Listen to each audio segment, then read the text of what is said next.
afternoon. I'm June Hoydel with the law firm of Zimmerman Reed, and I'm here representing Duluth and Fridley Public School Districts as well as Education Minnesota.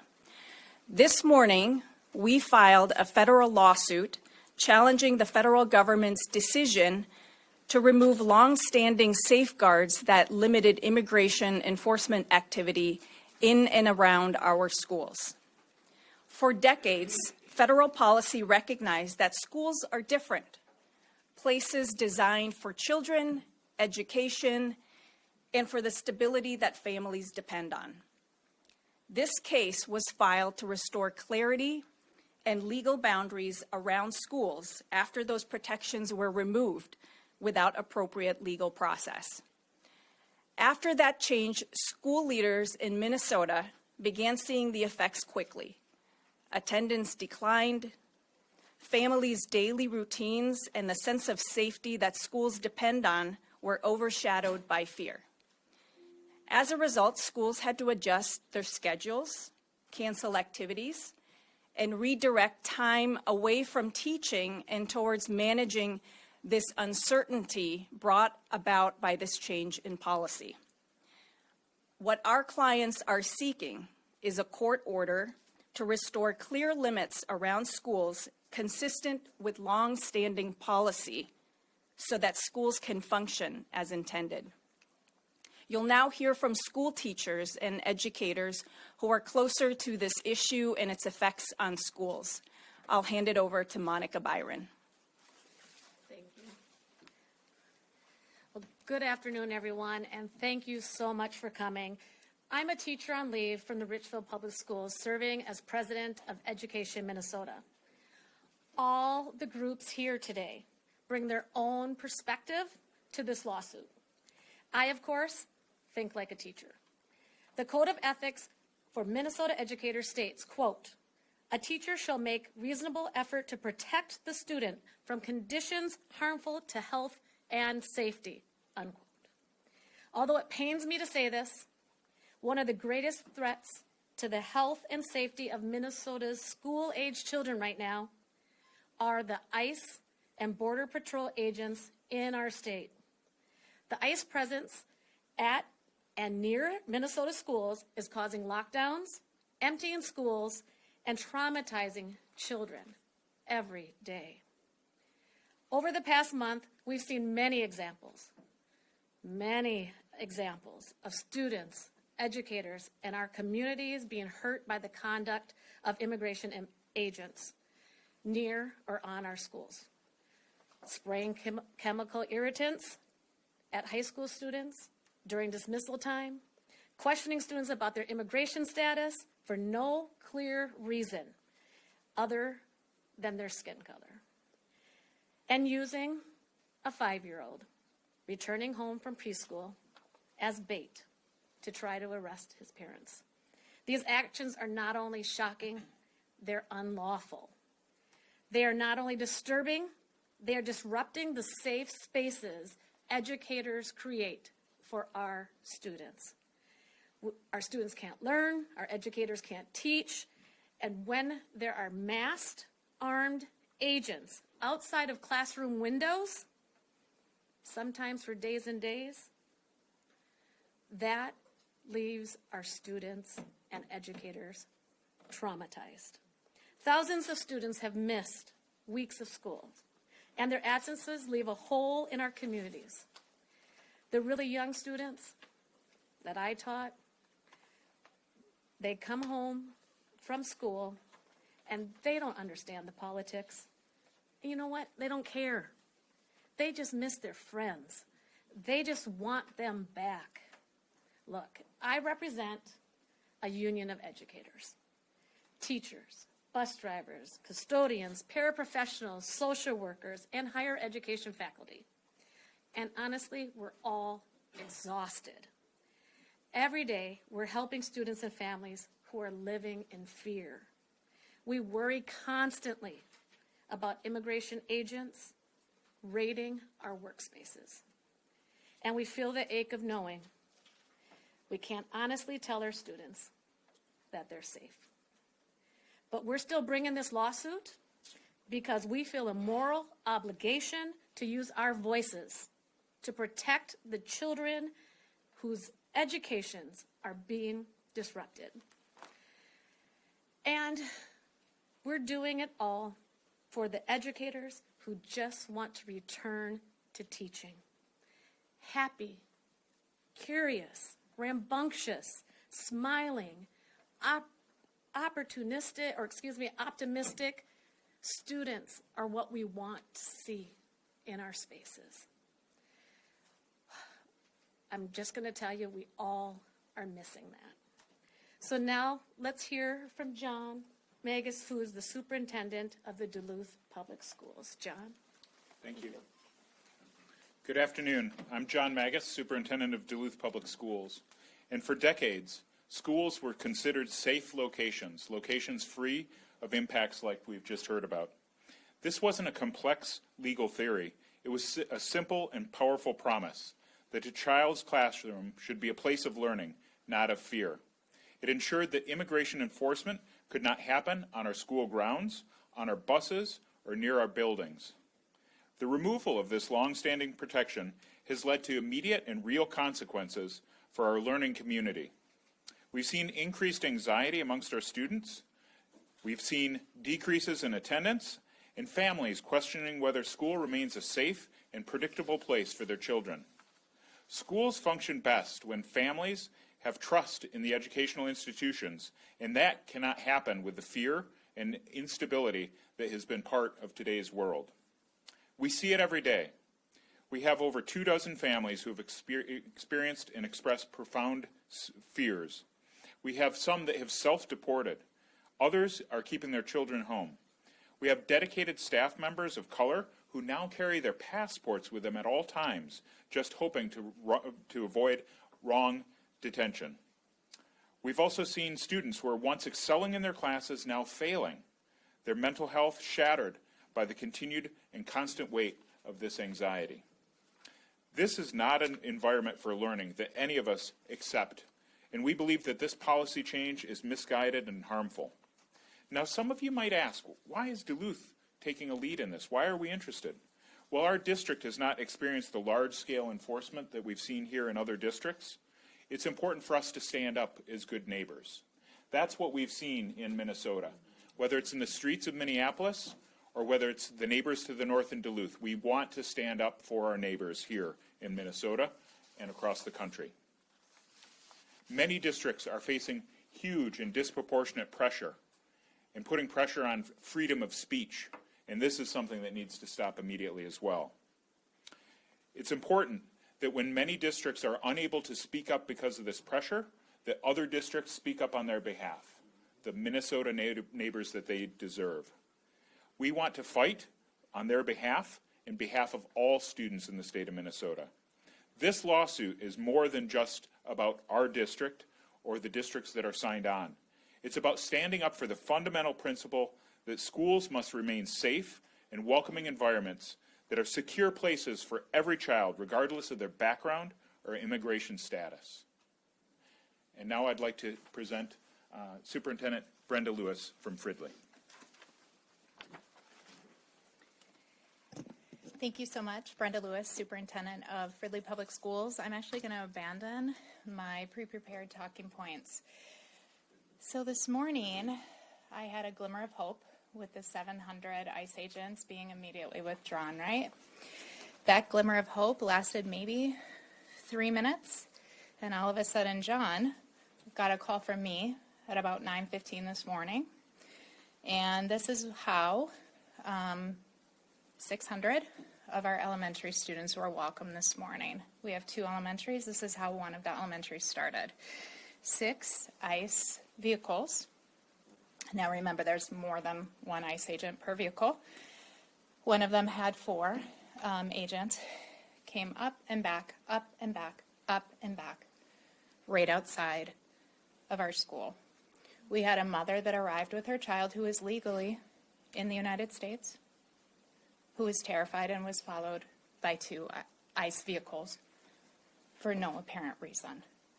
Our principal, who is always out at arrival, got yelled at, screamed at, mocked, videoed, and photoed by 4 ICE agents in the same SUV. A board member of ours was followed from her residence with her 3-year-old child in the back of the car. Both are natural-born U.S. citizens, all the way to her child's daycare. Do you know why this is happening? Because I am telling the truth on behalf of our district. That is why this is happening. This is clear and present terror. Can you imagine walking into your elementary school? I was literally out front with our security team and our staff walking up to every family that came a few minutes after arrival saying, ICE is here, please stay in your car, we got you, please don't speed, please don't put on your turns, or please put on your turn signal, be very careful. Most of our families are families of color. They are targeted. Yesterday, when I was doing the patrols that I do every morning and every afternoon with our security team, we had ICE spotted near a setting for special ed self-contained program. I went down there and I was terrified, not because I saw ICE, but because I saw 3 international talent, our teachers, that are here legally in the United States. If we did not have them, we would not have special ed programming, especially for our students in our setting for our most vulnerable. I saw them walking. And I was terrified, and I immediately had our security team member pull over just randomly. And I got out of our patrol vehicle, as I call it. It's a Chrysler Pacifica.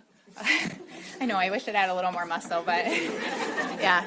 So I got out, and I ran across the snow, and I said, and all of our international talent know me because I'm their sponsor, right? And we get to know each other even before they arrive, and they are such an amazing part of our community. And I said, ICE is here, ICE is here. Please go back to your school. And they're like, they call me DBL, Dr. Brenda Lewis. DBL, DBL, DBL, we're just going to the store. And I'm not going to name the store. The store is like literally 2 blocks away. I said, absolutely not. Get back to the school. Where is your ride share? Get back. I would not allow them to walk to the store. This is our clear and present reality. This is not a joke. This is not exaggeration. And I honestly could care less right now about politics. We need this to stop. And we need this to stop immediately. And the theme that we have right now in our district is, thank God for Duluth. We got Duluth. So please believe us. Please honor. I invite any of you to come and help in my district.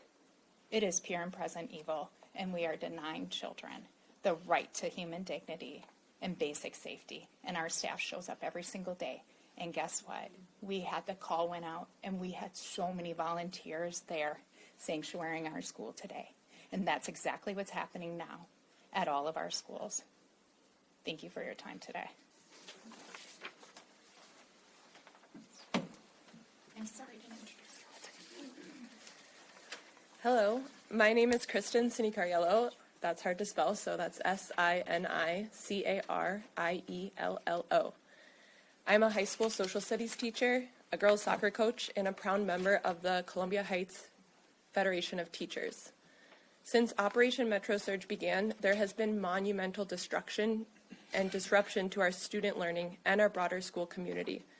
Today, although Liam Ramos has returned home, 4 students from our district remain in ICE custody and detention. Dozens of students have had parents taken into ICE custody, and hundreds of our district families have been directly impacted by the violence that ICE has brought to our streets. The most obvious impact that ICE presence in our community has been on student attendance. When Operation Metro Surge began, many students stayed home or had spotty attendance. When the second semester began at the high school last week, students were offered an online option. About 300 students opted to stay home and take classes online, which is about 1/4 of our entire student body. This is disproportionately affecting our Latino students. Their absence is felt in the hallways, in extracurricular activities, and in the classrooms. Many students shared with me that they know that they don't learn well online. and they would rather remain in school with their peers and their teachers. However, regardless of the citizenship status of these students and their families, many are afraid to leave the house and come to school in person. Last week, many of us held our breath when President Trump and Tom Homan promised de-escalation. However, in the last week alone, we have seen ongoing violence towards our students and our community. On my way to work last Wednesday, I saw 3 ICE vehicles at a park near our school. A student in my AP World History class then arrived late to school, only to let me know he had been pulled over by ICE on his way to school and was going to spend the class period in the office with the counselors. Today, this student had his head down all of class. Fear for himself and his family have made him unable to learn. On Saturday night, our girls' soccer team forfeited a game because too many of the girls were fearful to leave their houses. A mother who herself often volunteers to drive all the players who are sheltering home, whose parents are sheltering at home, was herself then followed and menaced by ICE while her 2 teenage daughters were in the car with her. Just this Monday morning, 7 ICE vehicles were loitering in our student and staff parking lots at 6 a.m. before school began. None of this should be legal. This tension, fear, and violence permeate our communities every single day. Our staff and community have come together to provide food, assistance, and safe rides for students, but sometimes it feels that we are no match for the agents, their guns, their shiny SUVs, and little to no regard for public safety or following the law. I myself am a proud daughter of an immigrant father from South America. I'm a living testament to the value immigrants bring to this great state. I see myself in the students of Columbia Heights. These families are a blessing to our communities, and they place huge value in their children's education. Their children deserve the opportunity to learn and grow up in a safe environment that values them. As long as these actions continue, the federal government and ICE will continue to undermine our children's ability to learn and our capacity to serve them. ICE operations near schools must end now. Thank you. And I'll now introduce my colleague, Peg Nelson. Hello, my name is Peg Nelson, and I've been a teacher in the Columbia Heights School District for the last 33 years. I currently teach at Valley View Elementary, and I am a proud member of the Columbia Heights Federation of Teachers Local 710. Immigration enforcement activities had significant adverse effects on our schools. Many of our families are afraid to send their children to school. One day last month, we had nearly 200 students absent from our school of 570 students. On average, we now have 130 students absent because they're afraid to come to school. Our school population is 66% Hispanic. They are disproportionately impacted. Our district recently began offering an online option for students who did not feel safe coming to school in person, but we don't have enough resources to accommodate every request. I fear students will fall behind because they are unable to safely attend classes. We have community members patrolling around our schools at drop-off and dismissal times to keep watch for immigration agents. We had an incredible traumatic dismissal time in recent times, and we heard the patrollers blowing the whistles around dismissal, and one of our staff members went running outside. We have many students who walk to and from school, and that staff member grabbed the students and got them safely home or back into the building. One of my students told me the story, and he said that he almost didn't make it home. He almost got taken. Our staff person had saved him. There were tears in his eyes. And it's like, what do you say to that? A high school special education teacher told me the story of several high school students that have been pulled over and questioned by immigration agents. One student has a speech impairment. He reported that the agents mocked him and asked him where his mommy was because he knew the student drove his mother to and from work. He knew the student was vulnerable, and the message was that the agent would eventually detain the student's mother. The student arrived at school shaking and crying from this terrifying and cruel encounter. Our district has had at least 7 students detained, 5 of which were elementary school students. At least 27 family members of students in our building alone have been detained, It is hard to keep track because we have some family members that are just disappearing. Our school is helping many families navigate the loss of household members, including sometimes custodial parents. We are providing rent and food support for many of our families. Immigration enforcement activities are adversely impacting all of our students, irrespective of immigration status. It is not normal for elementary-aged kids to see a large portion of their classmates gone. It is not normal for our hallways to have refrigerators, freezers, and stacks of boxes from floor to ceiling with food and supplies for our families that are afraid to leave their homes. While teachers are trying to maintain normalcy for our students, there is a level of fear that constantly permeates our buildings. Teachers and administrators who are delivering food to families that are afraid to leave their homes have been followed by immigration agents. Some of the agents waved and smirked at them as if to convey, "Now we know where they live." Their intent is clearly to instill fear in us all.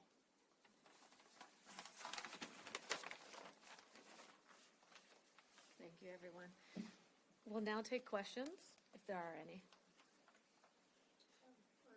Superintendent Lewis, you made a comment about, thank God we have Duluth as a sign of relief, but it suggested to me that maybe other districts are hesitant to put their name on this lawsuit. Can you speak to that, and is that a fair characterization, that some school districts are fearful to sign on? I mean, wouldn't you be? Last week, I was followed in the morning on the way to work. I was followed in the evening on the way from my office to a elementary school that's a reasonable distance away to a bingo night. 3 board members had ICE vehicles sitting outside their homes all day. Last Thursday, a board member was followed by ICE for over an hour. Last Thursday, I literally called John and said, "Are you sure that you're up for this? Because this is what you're going to get." I do not blame any other district for whatever variety of reasons for not joining. I do not. This is what happens when you speak up at the same time. We need the helpers to come forward, and they can't come forward if they don't know what is happening. And Duluth doesn't have to sign on to this. No district does. Their experience, they could easily sit this one out. But John and his district have decided to put themselves right in the target. And that's why I say, I'm so glad we have Duluth and we normalize that now, because they don't have to do this. They don't have to do this, but they are standing up for what's right. So I completely understand why districts are not joining. It's scary. They retaliate against you very abruptly, abrasively, and it's all intentional to get me to stay quiet. Have you talked privately to other district leaders about this, and they've expressed that to you, that we just can't do this because we're too afraid, or have you had those direct conversations? We meet as superintendent groups, and then we just talk about what all of our current present reality is. I think one other thing that I've heard too is directly from superintendents that they're afraid of retaliation. They're afraid of retribution, because that's the playbook these days. They're afraid that federal funding will be taken away, or that there will be false allegations or investigations that are meant just to stop this type of thing. Even talking with the leaders in Duluth, there was legitimate concern that they were concerned that by doing this, we're going to bring attention to Duluth and have Duluth targeted. And so when your community leaders are concerned about that, it's important for us to weigh that piece.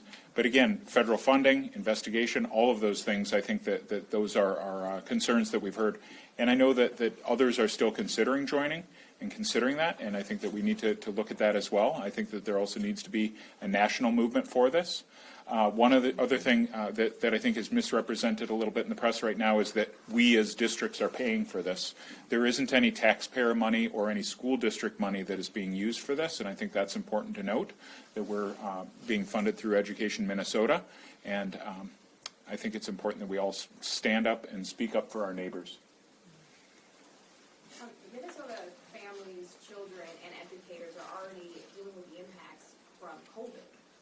I feel like people haven't gotten over that yet. Can you talk about the long-term impacts of this and what it will have in years to come? Sure. So I think, as we've heard, districts that are having hundreds and hundreds of students missing and districts that are seeing this type of tragedy unfolding day in and day out are really, really being impacted. And I think about Keith Ellison yesterday was talking about the impacts, and he remembers when he was 5 years old seeing the military trucks rolling through his town of Detroit when there was civil unrest there. And so I think those are the things people remember. And interestingly, when we had our meeting of Metro superintendents, there were probably 40 people on the call, and what we hear from so many people is this feels like another pandemic. It feels just as impactful. There's just as much planning. There's just as much work behind it. There's just as much caring and flexibility on the part of our educators. Yet at the same time, this isn't something that came from nature. This is man-made. This is a choice. And if we make other choices and bring protected status back to schools, at least that will take the heat down and provide opportunity for our students.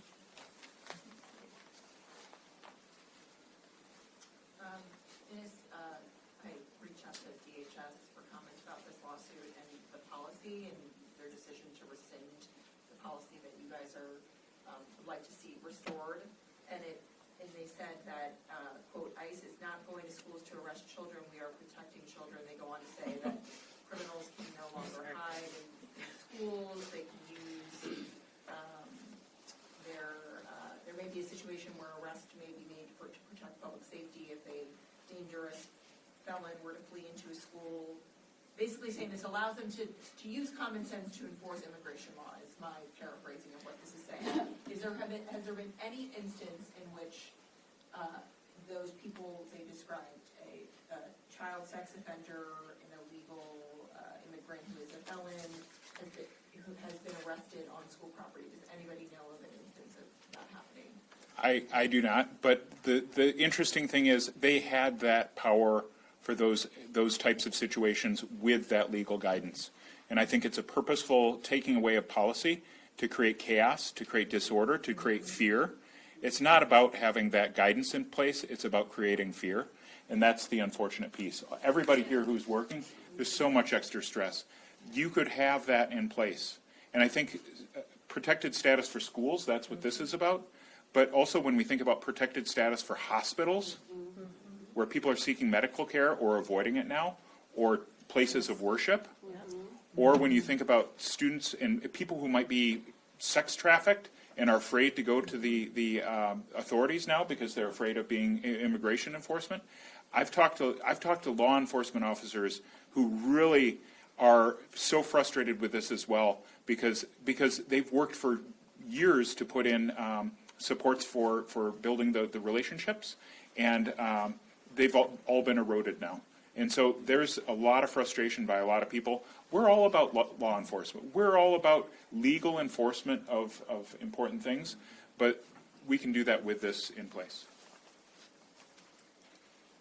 And I'd just like to make one quick correction. Education Minnesota is not paying for this lawsuit. We have been fortunate to have 2 law firms that are doing this work pro bono. So I just wanted to make that.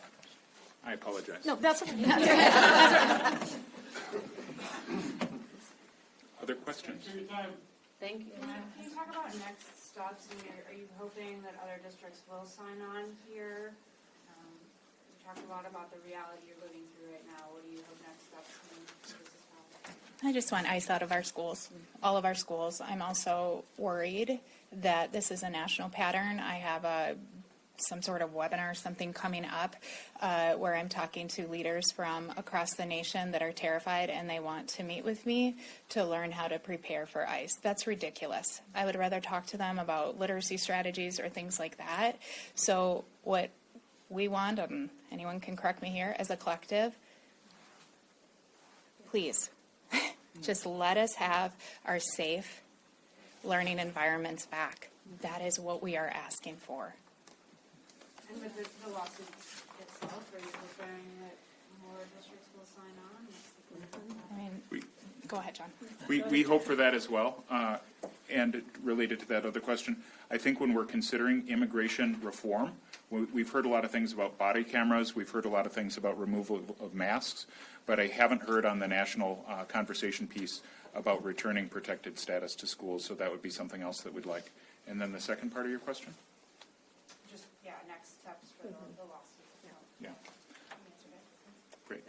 Just a quick question for the attorney who spoke, actually, just to understand, to make sure I'm understanding the legal argument you're making is that by DHS rescinding this policy without a proper comment period, it didn't go through the legal process to take away that policy without public comment and a rulemaking period. Is that correct? Yeah, that's correct. If you look at the complaint, the 2 counts that are in there are under it's a statute called the Administrative Procedures Act. And anytime you make a significant change in policy like that, there are certain procedures that you have to follow. And so what we're arguing is that DHS did not follow those procedures. John, I want to go back to what you were saying about conversations about immigration reform focusing on body cameras and masks. Are you talking about congressional negotiations for DHS funding? Is that something you're going to Yes, thinking about congressional funding. If we're going to continue to fund an army of oppression, I think that we at least need this in place so that we can keep our schools safe. Have you been in touch with anybody in Congress about that? Yes. I want to, and because of time, I want to thank everyone for coming. And if there are any further questions, they can be answered outside in the hallway. So thank you again.